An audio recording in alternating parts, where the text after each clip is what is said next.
আসসালামু আলাইকুম রহমতুল্লাহ। প্রিয় দর্শক, আজকে আপনাদের মাঝে পবিত্র কোরআন তাফঈমুল কোরআনের চতুর্থ খণ্ড নিয়ে হাজির হয়ে গেছি। দেখতে পাচ্ছেন যে এই কোরআনটি লিখেছেন, আপনারা সবাই জানেন, সৈয়দ আবুল আয়লা মওদুদী রহমতুল্লাহ এই কোরআনটি লিখেছেন। আর এই কোরআনটির বাংলা অনুবাদ করেছেন মাওলানা আব্দুল মান্নান তালিব, সম্পাদনা করেছেন হাফেজ আকরাম ফারুক। এটি হলো চতুর্থ খণ্ড।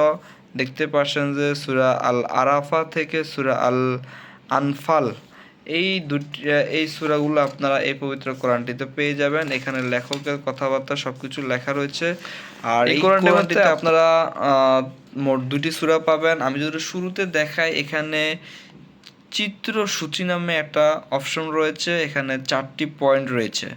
সূরা আল আরাফায় উল্লেখিত জাতিসমূহের এলাকার ছবিগুলো আপনারা এখানে পাবেন। চিত্রসূচি বলতে এখানে ওই সময়কার সাদা কালা প্রিন্ট রয়েছে, ছবিগুলো পাবেন। বনি ইসরায়েলের নির্গম পথের ছবি দেওয়া রয়েছে, কুরাইশদের বাণিজ্যিক পথের ছবিগুলো দেওয়া রয়েছে, মদিনা থেকে বদর পর্যন্ত বদর যুদ্ধের মানচিত্র। অর্থাৎ আগের যে চিত্রগুলো রয়েছে, যেগুলোতে আপনারা পুরোনো দিনের কালচার সম্পর্কে জানতে পারবেন চিত্রের মাধ্যমে। আর সূরা 2টি পাবেন, একটি হলো যে আপনারা দেখতে পাচ্ছেন যে এই কোরআনটি বা এই খণ্ডের 9 পৃষ্ঠা থেকে শুরু হলো সূরা আল আরাফা, আর 107 নম্বর পৃষ্ঠা থেকে শুরু হলো সূরা আল আনফাল। তো এখানে দেখতে পাচ্ছেন যে সূরা আল আরাফা নামকরণ, এটা হলো পবিত্র কোরআনের 7 নম্বর সূরা। দেখতে পাচ্ছেন 7 লেখা রয়েছে। আর নামকরণটা রয়েছে, এই সূরাটির নামকরণের ক্ষেত্রে কি কারণে এই নামটি রাখা হয়েছে সেটা লেখা রয়েছে। নাজিলের সময়কাল, কোন সময় নাজিল হয়েছে বা কিসের উপর ভিত্তি করে নাজিলটা হয়েছে সেটা লেখা রয়েছে। আলোচ্য বিষয় এবং এই সূরাটিতে আল্লাহ পাক রব্বুল আলামিন কোন কোন বিষয় নিয়ে আলোচনা করেছেন সেটা সারসংক্ষেপে লেখা রয়েছে শুরুতেই।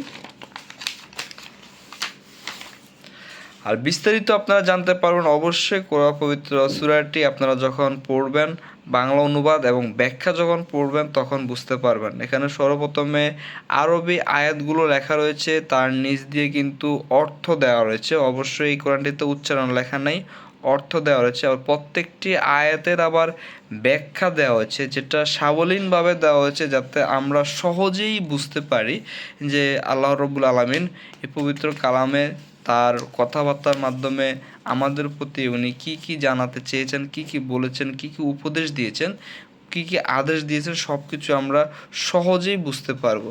তাই এই যারা পবিত্র কোরআন বুঝে শুনে পড়তে চাচ্ছেন সহি শুদ্ধভাবে এবং সঠিক ব্যাখ্যা জানতে চাচ্ছেন, আপনারা এই পবিত্র কালামটি সংগ্রহ করতে পারেন আমাদের থেকে।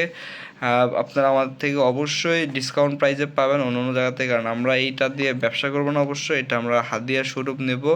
এবং আমলের ক্ষেত্রে বা সোয়াবের ক্ষেত্রে আমরা এই কোরআনগুলো সবার কাছে পৌঁছে দিতে চাচ্ছি। আর যেহেতু এই কোরআনটির 19টি খণ্ড রয়েছে, এমন ছোট ছোট খণ্ড থাকার কারণে আপনারা সহজে ক্যারি করতে পারবেন। আপনার যখন যে খণ্ডটি প্রয়োজন সেই খণ্ডটি ক্যারি করে যে কোনো জায়গাতে নিয়ে যেতে পারবেন। পাশাপাশি অনেকে হয়তো বা একসাথে 19 খণ্ড কেনা সম্ভব হবে না, সেক্ষেত্রে আপনারা চাইলে আমাদের থেকে যার যে খণ্ড প্রয়োজন হয় একে একে আপনারা আসতে দিলে আমাদের থেকে নিতে পারবেন। তো এই কোরআনটি বা এই পবিত্র কালামটি অর্ডার করার জন্য অবশ্যই আপনারা আমাদের স্ক্রিনে দেওয়া নাম্বারে কল দিবেন, তো এই কোরআনটি নেওয়ার জন্য।